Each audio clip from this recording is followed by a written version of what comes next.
capítulo de estreno, capítulo de los archivos de mi encuentro con el mal. El de Elizabeth Cervantes, que es nuestra testigo, es uno de los casos que investigamos para Netflix. Y es uno de los casos que no quedó seleccionado no por el contexto del caso, sino no quedó seleccionado porque tocaba el tema atentar contra, vamos a ponerlo así, infanticidio, así, que es un rollo de atentar contra, y el otro concepto de autohacerse fantasma, que es el desvivicidio. Por ese lado no quedó. Sí, y eso es lo justo del tema de lo que voy a hablar hoy. Porque se ponen de exigentitos y ahí van y le dan, ven al tal Elizondo que es más fraudulento que nada, y ahí van y le creen toda la sarta de tonterías. Y es cuando dices, no mames, ¿no? Pero bueno, yo lo que sí quería como comentarles es que tiene más trasfondo ese caso de lo que se imaginan. Y de hecho creo que voy a subir la entrevista que tuve, la primera entrevista que tuve con ella. Sí, hubo mucha reserva de cosas que ya me había platicado Elizabeth. Sí la voy a subir, pero la voy a subir para agentes de negro o para Bitácora Insólita. Les cuento cómo estuvo el concepto. El tema es tan delicado que sí. Hola Marcelín, qué milagro, bienvenida. Qué bueno que te das una vuelta, ya nos tenías bien abandonados, ¿eh? Sí, ya vi. No es Martina, ¿cómo crees? Nada más porque la que puso el desorden fue Beth. Ay, Elizabeth, muchas gracias. Bueno, les cuento, denle cariño de todas maneras, porque, o sea, por mucho que me digan, ay, no, que falta información, pues coméntenlo, díganlo ahí, pero no le tiren hate, porque de por sí hay 2-3 güeyes que le tiran hate como si de veras tuvieran criterio para definir que sí, evidentemente, pues no sé por qué no creen, si luego se me salen con sus tonterías de creer en los skinwalkers que no existen. Ya están embobados con los skinwalkers. Ya les dije, lo que nosotros hacemos para historias embrujadas y para agentes y para Bitácora no es para que crean, es para que se autoanalicen cómo va ese concepto del fenómeno paranormal. No existen los skinwalkers. No. Es una falacia que alguien inventó, como una tulpa, que empezaron a entrar al mame y a alguien se le ocurrió decir, sí, yo veo skinwalkers, y al rato ven un perrito faldero, un lomito faldero, y dicen que es un skinwalker. O sea, no se la saquen de los pelos. Ahí sí, ¿no? Ahí sí no, sí son, y esa es una reverenda tontería. Pero bueno, lo que les quería decir es que en contexto, Elizabeth Cervantes en esta entrevista sí, evidentemente la noté muy forzada. Yo desde mi punto de vista como investigador y como entrevistador, sí la noté muy forzada. Pero algo sucede después de cierto tiempo. O sea, yo a Elizabeth Cervantes la entrevisté 2020, sí, en el 2020. A Elizabeth fue un contacto indirecto. Gracias, Marcelín. Fue un contacto indirecto de un gran amigo mío que yo tuve el gusto de conocerlo en el antiguo programa de Alfredo Adame de Canal 4, Viva la Mañana. Él era jefe de información, y como jefe de información, las personas que se dedican a ser jefes de información son personas que buscan contenido, buscan información, fundamentan la información en un noticiero, en un programa de revista, en donde ustedes gusten y manden. Eso es lo que hace un jefe de información. Entonces mi queridísimo Jerry fue el que me contactó con esta chava que tuvo un programa en el cual hablaron acerca de posesiones y toda esta cosa, ¿no?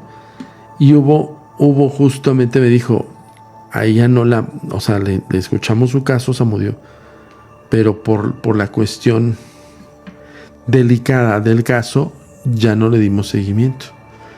Es decir, no pudimos, o más bien la televisora no se abrió a que pudiese ser factible para un público pues más el público de la barra matutina es un público de amas de casa. Bueno, eso es lo que se pensaba en aquel entonces de televisión.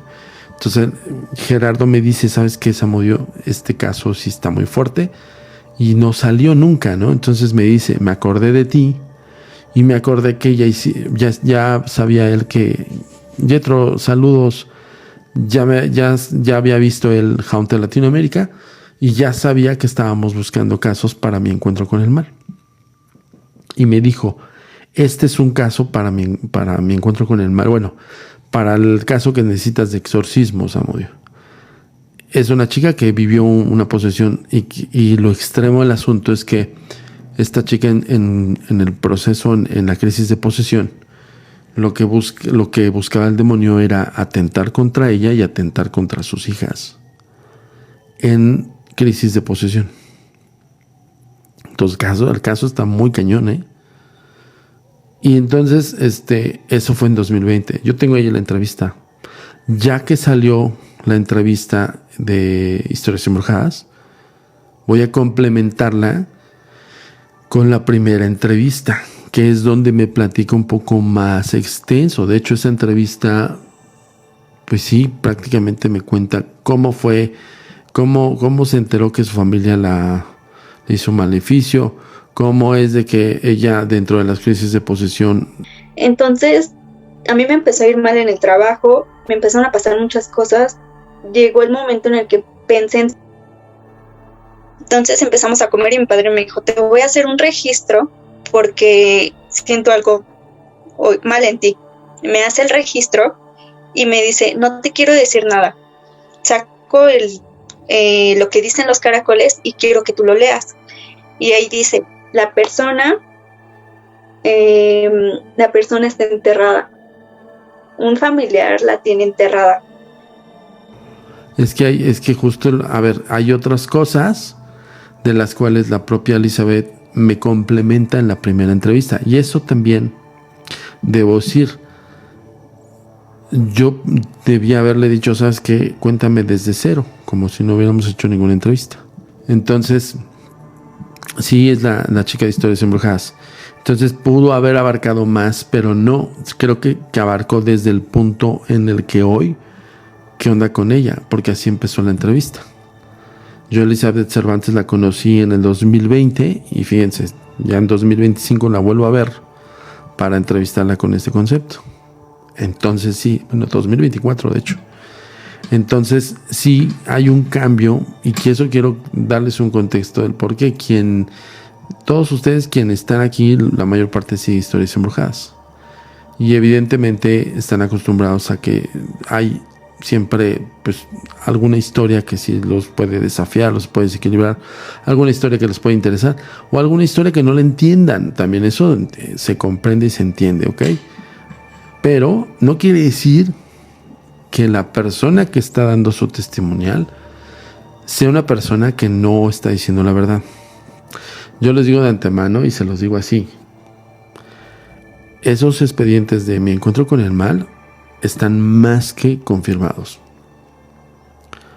Esos expedientes eran directamente para Netflix, mi encuentro con el mal.